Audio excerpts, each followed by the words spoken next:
Ravikumar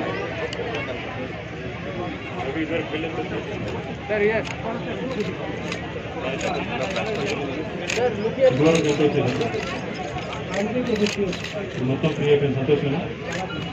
thank you. Telangana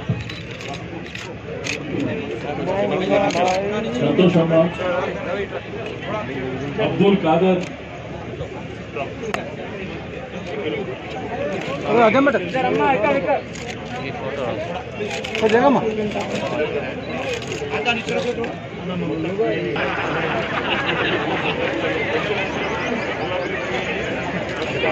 Abdul Khader,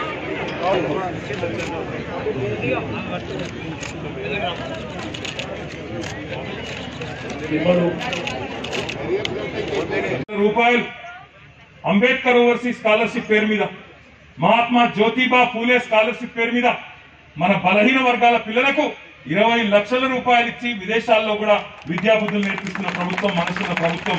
ఎన్నికల్లో వచ్చినప్పుడు చాలా మంది చాలా చెప్తారు.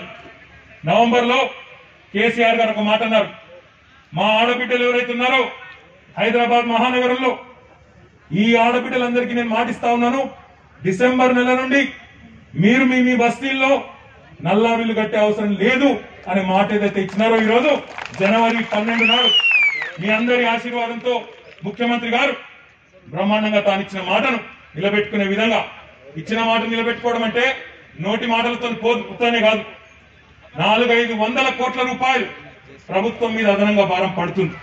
అయినప్పటికీ పేద ప్రజలకు మేలు చేసే విషయంలో ఎక్కడా కూడా ఇంకా తగ్గకూడదన్న ఉద్దేశంతో ఈరోజు 500 కోట్ల భారం పడ్డా సరే ఆ డబ్బులేదో ప్రభుత్వం జలమండలికి ఇస్తుంది, కానీ పేదల మీద భారం పడకూడదన్న ఉద్దేశంతో ఈ కార్యక్రమాన్ని ఈరోజు మొత్తం హైదరాబాద్ లో ఇక్కడ బోరబండలో ప్రారంభించుకుంటున్నామన్న విషయాన్ని ఈ సందర్భంగా నేను విజ్ఞప్తి చేస్తా ఉన్నా. మీ శాసనసభ్యుడు గౌరవనీయులు గోపీనాథ్ గారు అన్నారు, అన్న ఇక్కడ ఖాళీ జాగా ఉంది, ఎకరం దాకా జాగా ఉంది, అక్కడ 1 MLD ప్లాంట్ ఉన్నది, రిజర్వాయర్ ఉన్నది, పక్కనే ఇంకో 4 MLD కడితే మరొక 4 మిలియన్ లీటర్లు కడితే ఈ ప్రాంతం మొత్తానికి కూడా శాశ్వతంగా ఇంకా ఇబ్బంది లేకుండా అవుతుందన్న అన్నారు. ఒక 8 కోట్లు కావాలని కోరినారు. 8 కోట్ల రూపాయలు వెంటనే మంజూరు చేసి మీకు తొందరలోనే మళ్ళీ గోపీనాథ్ గారు వచ్చి ఇక్కడ శంకుస్థాపన చేస్తారని చెప్పి కూడా నేను మీకు విజ్ఞప్తి చేస్తా ఉన్నా.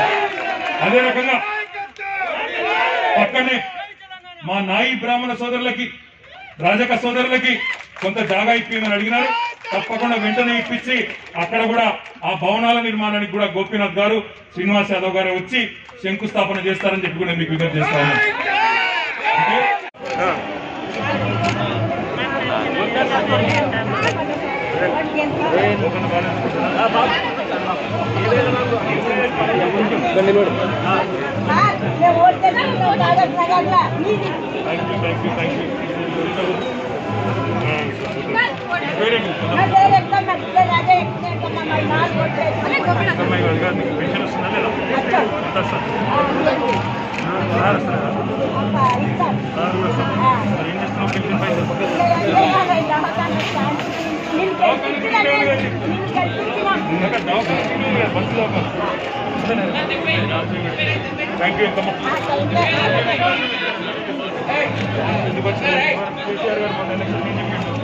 నల్లా నీళ్ళు బిల్లు కట్టాల్సిందని చెప్పి కరెంట్ పోదు, నల్లా బిల్లు